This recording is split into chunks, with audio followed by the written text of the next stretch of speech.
Good morning students. चलिए start करते हैं आपका नेक्स्ट चैप्टर। और नेक्स्ट टॉपिक था बेटा जो चैप्टर का, वो था dispersion of white light. Dispersion of white light through a prism. Important topic है बेटा, ध्यान से समझिएगा। और क्योंकि इसके क्वेश्चंस काफ़ी आते रहते हैं, मे भी आपके सिलेबस से रिड्यूस कर दिया गया, फिर भी जिन बच्चों को सीखना सिर्फ उनके लिए वो अपना देख सकते हैं। ठीक है, जब भी आप डिस्पर्जन ऑफ वाइट लाइट पढ़ते हैं बेटा तो ध्यान से देखिएगा। जब लाइट रे, ये आपकी क्या थी, white light. White light prism को स्ट्राइक करते ही 7 पार्ट्स में डिवाइड हो जाती है। ठीक है बेटा, अब ध्यान से देखिएगा, इस तरह से कुछ इसका डिस्पर्जन हो जाता है। ये आपका टॉप मोस्ट रेड होता है सॉरी, और लास्ट आपका वॉयलेट होता है। ठीक है, इसके बीच में इसको बेटा विव ग्योर एक लिखा जाता है, छोटा सा इसके लिए नेम लिखा जाता है, वेब ग्योर।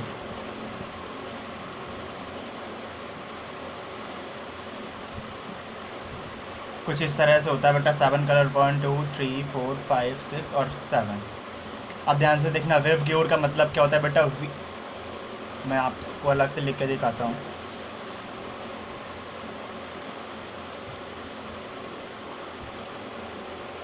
इस तरह से कुछ 7 कलर्स में डिवाइड होता है आपका। जैसा ही वाइट लाइट स्ट्राइक करती है बेटा प्रिज्म को, 7 कलर्स में डिवाइड हो जाती है। फर्स्ट आपका सबसे पहले वॉयलेट होता है। ठीक है, वॉयलेट कलर जो होता है बेटा, रिफ्रैक्टिव इंडेक्स वॉयलेट लाइट का हमेशा सबसे कम होगा। वॉयलेट लाइट का रिफ्रैक्टिव इंडेक्स सबसे कम होगा। पहले आप सीरीज़ देख लीजिए, नेम इनके क्या होंगे। पहला वॉयलेट होगा, दूसरा इंडिगो होगा, तीसरा ब्लू होगा बेटा, और fourth one will be green, yellow, orange, red. कुछ इस तरह से होता है बेटा, violet, indigo, blue, green, yellow, orange, red. बेटा जैसे आपके रेनबो में होते हैं ना 7 कलर, रेनबो की तरह सेम आपके 7 कलर यहाँ भी होते हैं। ठीक है, रेनबो की तरह आपके 7 कलर्स यहाँ भी होंगे। अब ध्यान से समझिएगा, जो आपका सबसे इम्पॉर्टेंट चीज़ है वो ये समझने वाली है बेटा कि जो भी वायलेट कलर होता है उसका रिफ्रैक्टिव इंडेक्स, 2 चीज़ों की बात करेंगे बेटा। एक होगा सबसे पहले आपका रिफ्रैक्टिव इंडेक्स, ठीक है ना, और दूसरा बात करेंगे वेवलेंथ।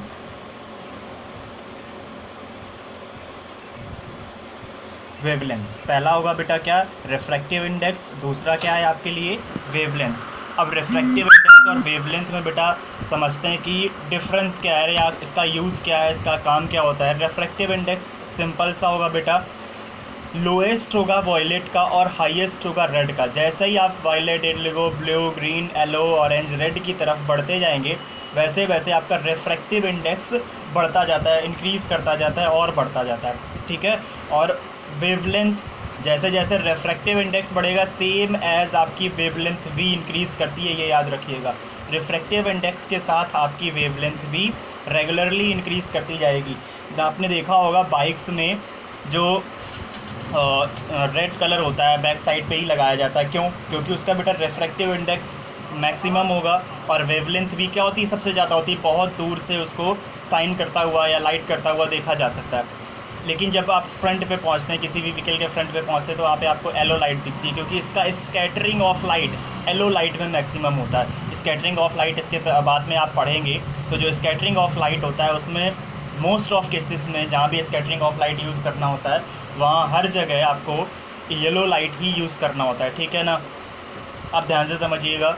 जो वेवलेंथ और रिफ्रैक्टिव इंडेक्स की हम लोग बात कर रहे थे, वेवलेंथ आपका क्या होगा और रिफ्रैक्टिव इंडेक्स क्या होगा, मैंने आपको बता दिया। जैसे जैसे आपका रिफ्रैक्टिव इंडेक्स बढ़ेगा वैसे वैसे वेवलेंथ बढ़ता जाएगा। बहुत सिंपल सा एग्जांपल मैंने आपको दिया, कोई भी व्हीकल होता है उसके बैक साइड पे आपको हमेशा रेड कलर मिलता है। रेड कलर इसलिए मिलता है क्योंकि जब भी आपने देखा होगा काफ़ी धुंध छाई रहती है, ठीक है, या बहुत सारी ऐसी जगह होती हैं जहाँ पे मतलब सनलाइट नहीं पहुंच पाती है अंधेरे में, तो जो रेड लाइट होती है उसकी वेवलेंथ और रिफ्रैक्टिव इंडेक्स ज़्यादा होने की वजह से बेटा उसको बहुत ज़्यादा डिस्टेंस से देखा जा सकता है। और एक आपको एग्जांपल देता हूँ, जब आप लोग मेले में जाते हैं, कभी भी बचपन में सभी लोग गए होंगे, जब आप लोग मेले में जाते होंगे तो वहाँ देखा होगा एक आपको टॉर्च मिलती होगी। ठीक है, रेड कलर उस पर आगे जलता रहता था और वो बहुत दूर तक बहुत छोटा सा पॉइंट बनाती थी, बहुत दूर तक स्ट्राइक कर सकती थी। वॉल्स पे हम लोग लगाया करते थे। ठीक है।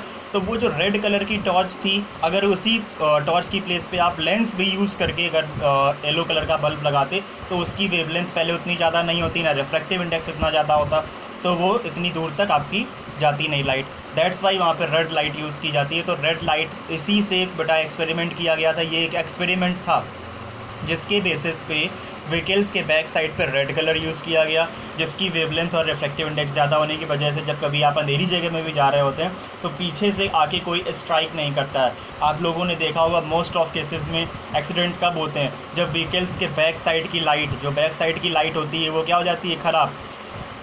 नॉर्मली ब्रेक सप्लाई करने से रेड लाइट जलती है, कभी भी स्पीड में व्हीकल्स मूव कर रहे होते हैं, ब्रेक सप्लाई करते हैं, जैसे ही रेड लाइट ऑन नहीं होती तब भी एक्सीडेंट हो जाता है। तो ये रेड लाइट सिर्फ या तो नॉर्मली ऐसे बोल सकते हैं डेंजर का सीन होता है, डेंजर के लिए रिप्रेजेंट करने के लिए होता है, या सिंपल सा बोल सकते हैं बेटा डेंजर कुछ नहीं होता, सिंपल सा क्या था, रिफ्रैक्टिव इंडेक्स और वेवलेंथ मैक्सिमम होने की वजह से इसको पीछे प्लेस कराया गया था, क्योंकि इसको ज़्यादा दूर से देखा जा सकता था और जो बैक साइड से तुम्हारा व्हीकल आ रहा होगा वो पहले से ही थोड़ा सा अलर्ट होके आएगा कि हमारे आगे भी कोई व्हीकल चल रहा था। ठीक है, ये एक्सपेरिमेंट था आपका टॉर्च वाला, वो अप्लाई कर दिया गया आपको सारे व्हीकल्स पे।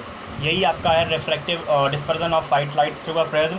डिस्पर्जन ऑफ लाइट में बेटा क्या होता है, वाइट लाइट किसी भी प्रिज्म से पास आउट कराने पे 7 डिफरेंट कलर में डिवाइड हो जाती है। सबसे पहला आपका रेड होता है, लास्ट आपका वायलेट हो जाता है। ठीक है, सिंपल सा इतना टॉपिक है। लिखने के लिए आपको मैं इसका एक डिफरेंट वीडियो सेंड कर दूंगा या आपको एक पेज पे लिख के सेंड कर दूंगा। बस इस वीडियो को देख के आपको समझना है कि इसमें है क्या डिस्पर्जन ऑफ वाइट लाइट में। आफ्टर दैट आपको मैं एक पेज पे लिख के इसकी डेफिनेशन और इसका पूरा मेथड मैं सेंड कर दूंगा।